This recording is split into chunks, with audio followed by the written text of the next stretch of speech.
How do you make these seedlings? There. So you take the coffee bean? Yes. So that's straight from the tree. Yeah. And then you put in Propagation chamber. in the propagation chamber. So you put them all in there. Yeah. One by one. Yeah. So when one plant grows, then you take it out Then transfer this. and then you transfer it in there. And the seedling is butterfly. Okay. It's ready to transfer. So that's straight from the tree, the coffee tree. And this is Barako coffee? Yes. We have the most common here, the red bourbon and the Typica, the mother variety of Arabica coffee. Here one is the San Ramon variety. This one is San Ramon. Yes. You observe this variety is compact branching, unlike this Granica. Granica is spreading branches, Okay. and it has orange pulp when it ripens. The next question is, when I'm looking at this kind of trunk there, this one here, do you do grafting? No, this is what we call one of the methods of rejuvenating coffee, like this one. This tree is like this one. The older trunk was cut, so around 1 foot from the ground. We allow the shoot to sprout, Yeah. or sprout, And does that? and then later on, when it reaches the desired height that we want, we remove the shoot. Okay. That's what we call capping or topping. So it'll be thicker. Yes.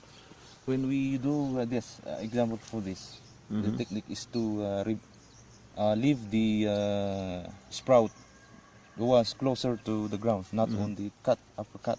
Okay. Because when this grows and it will bear fruits, it's heavy, and when Philippines is prone to storms, typhoons, it will break during the rainy season or the typhoon, like this one.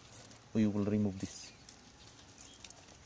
Actually, we can allow another sprout here, like this one. You see, there are two. Yeah. What's the purpose of it? We can Does that make better coffee no, or? it could another branches for the berries, Okay. to produce berries. Here we usually leave at least two. Unlike this, if there's none, we leave it as one. But it seems, Single trunk. yeah. So you'll eventually cut it. Yeah. If we do rejuvenation when we note or observe that it is heavily infested or the yield is very low. Ah, so it's a strategy to sort of stimulate the tree to reinvigorate. Yeah. to revigorate itself. Because over time, this were planted more around 1979 or 80s, so more than 30 years. So to reinvigorate the coffee tree, we do the rejuvenation. One of the rejuvenation is by cutting. Yeah. Another one is we have the bending method. We bend the whole trunk and then leave some evenly spaced 3 to 4 vertical branches. I think those were bended. You'd observe it was the main trunk was slanted. Oh yeah, I see it. Yeah. Yeah, this one. Yeah. So That's you one way of rejuvenating. Okay. And that creates a new branch, and that new branch will hopefully yield more.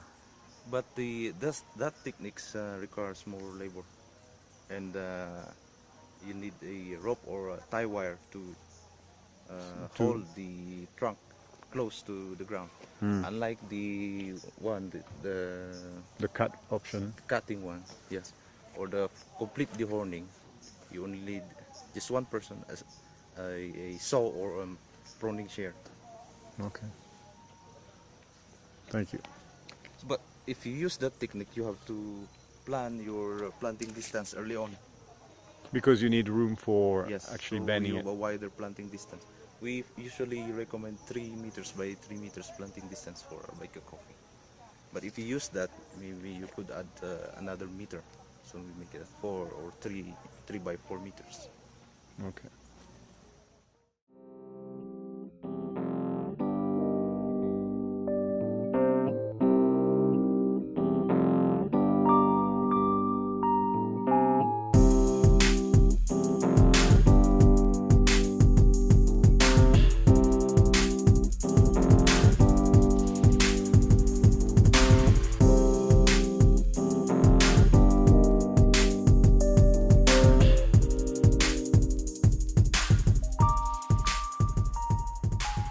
About the coffee industry back then, Mm-hmm. they're more into tobacco and sugarcane, Yep. and coconuts. Yep. Here in Benguet, they're more concentrated on vegetables. Mm-hmm. So the coffee farms back then, when I was a kid, I remember there were coffee trees all over this place. Then eventually, development. Yeah, that's what I was told about Batangas too. Is that Yeah, the same, exactly the it's same happening? thing. That happened a long time ago, Yeah.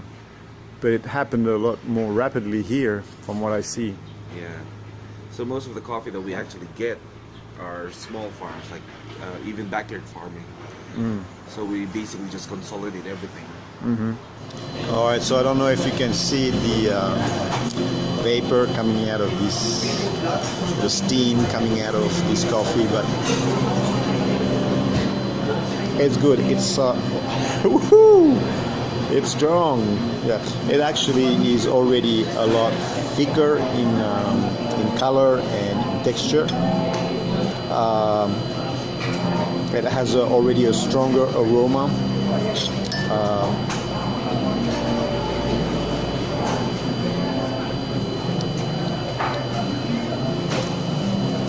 So it doesn't taste like the coffee that I described earlier, which is a coffee bean. Basically, you take a coffee bean in your mouth and you just break it with your teeth and then add water and swirl it around and then drink it. It doesn't taste like that this time around. This is actually very well grounded.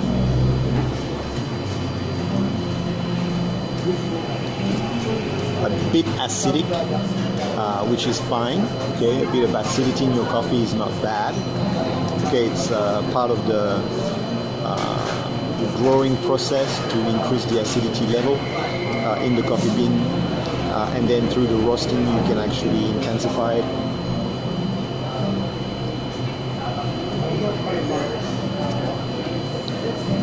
It's thicker. All right. Not caramelized. You can have caramelized coffee, but this one is just the flavor of the coffee, the natural flavor of the coffee. It hasn't been any other flavor to embellish this coffee, which is good. Okay, I'm trying to find the purest coffee possible. So what I'm going to do next is add sugar to it to see how the milk and the sugar is going to react to it.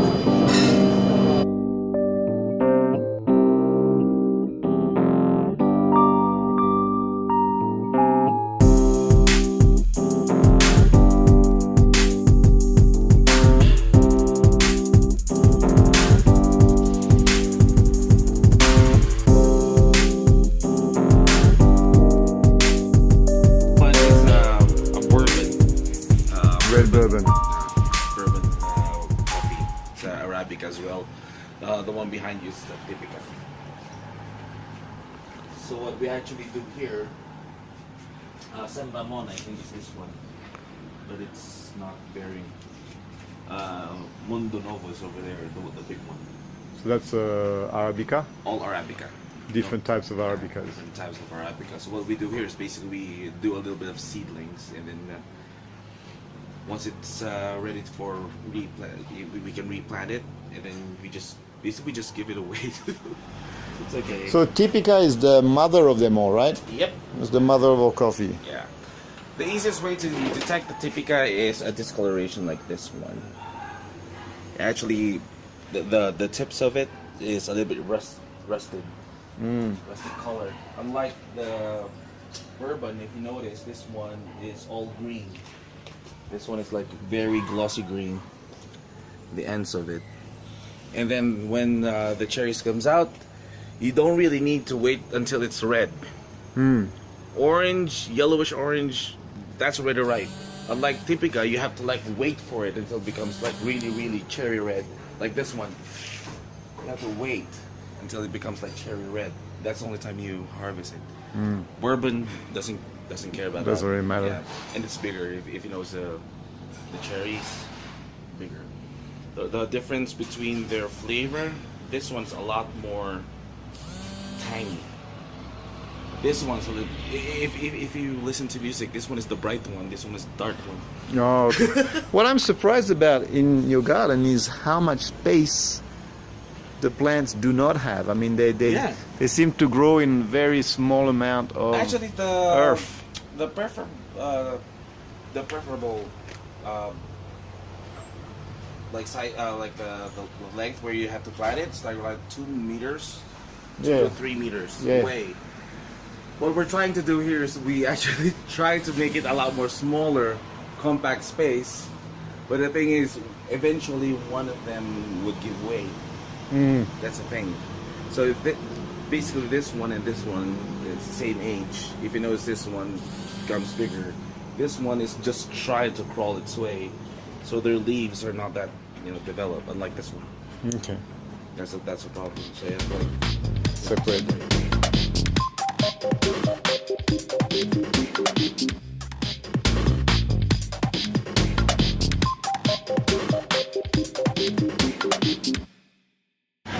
Baguio City is supposed to be romantic city. Being 30,000 feet above sea level, it's cool all year round, it's fresh, the air is fresh.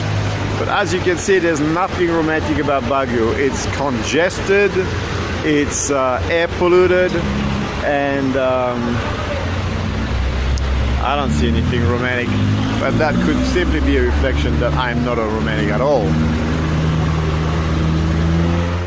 Batangas, the Batangas region used to be the most popular area for Filipino coffee. And this is where Barako coffee originated from. And these are Barako types of coffee beans. However, over time, what has happened is that land became more valuable, and the area of Lipa, which is in the hills and has proper weather to grow coffee beans, actually became an area where people wanted to live. So their coffee bean plantations actually were destroyed. And what happened is that the plantation owners sold the lands so that people could actually build housing complexes and housing areas. However, more recently, what has happened is that coffee plantation owners saw that the Batangas coffee became very, very popular. So they reclaimed their lands, and with some government help and some cooperation between coffee farmers, what they decided to do is to reclaim their land, to cooperate, and to actually regrow coffee in the Batangas region. Because now Batangas coffee, Barako coffee from Batangas, is no longer #1 in the Philippines, and Batangas has lost, unfortunately, its capital of the coffee plantation label and status.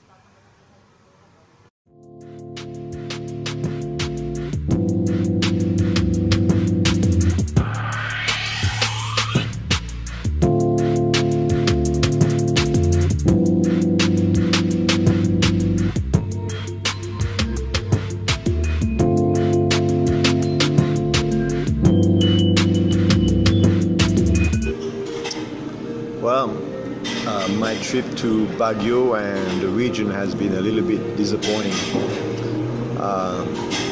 This coffee smells very good.